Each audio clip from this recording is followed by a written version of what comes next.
ท่านผู้ชมหลังจากที่แล้วเนี่ยเฮามาใจต้นมักนางกล่องนี่มันยังบ่ทันสุกปานใดเด้อเนาะเดี๋ยวทิศนี้แล้วก็เดี๋ยวทีนี้เฮาลองจะพาท่านผู้ชมมานั่งพกอีกเทื่อหนึงเนาะทีนี้เห็นรุ่นเห็นมักมันหล่นลายมักอะเนาะมันน่าจะมีกระรอกมาหลายเนาะเพราะว่าทิศแล้วนี่มัน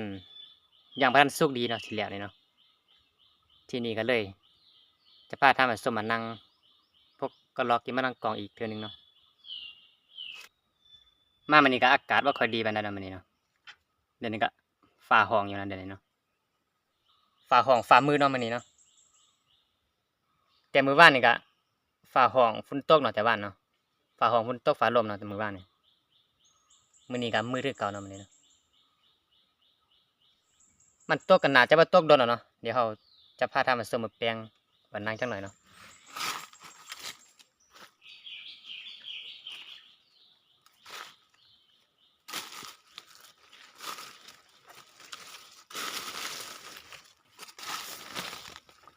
อันนี้ก็แม่น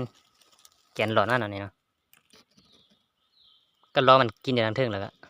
หล่นมาแล้วก็นูไว้กินนี่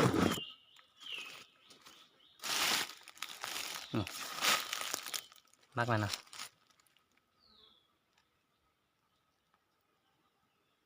นี่หอยก็รอกินเนาะท่านผู้ชม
มื้อนี้ก็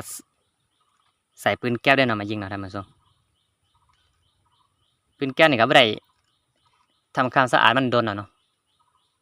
เวลาเรายิงลายเก่าเทื่อ10เทื่อนี่เราบ่ทำความสะอาดมันก็นัดทักเนาะปืนทักแล้วก็ยิงบ่ค่อยถึกเนาะ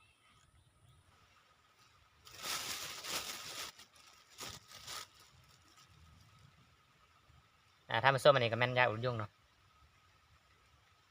คันบ่จูดนี่นั่งบ่ไหวเนาะเพราะว่ายุงในป่านี่ลายกายเนาะยุงในป่านี่เนาะบ่หลอนไล่มันเนาะใส่ยาอุดยุงนี่ไล่มัน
คือย่านเนาะท่านผู้ชมมื้อนี้ก็บ่น่ามาเลยเนาะมื้อนี้เนาะ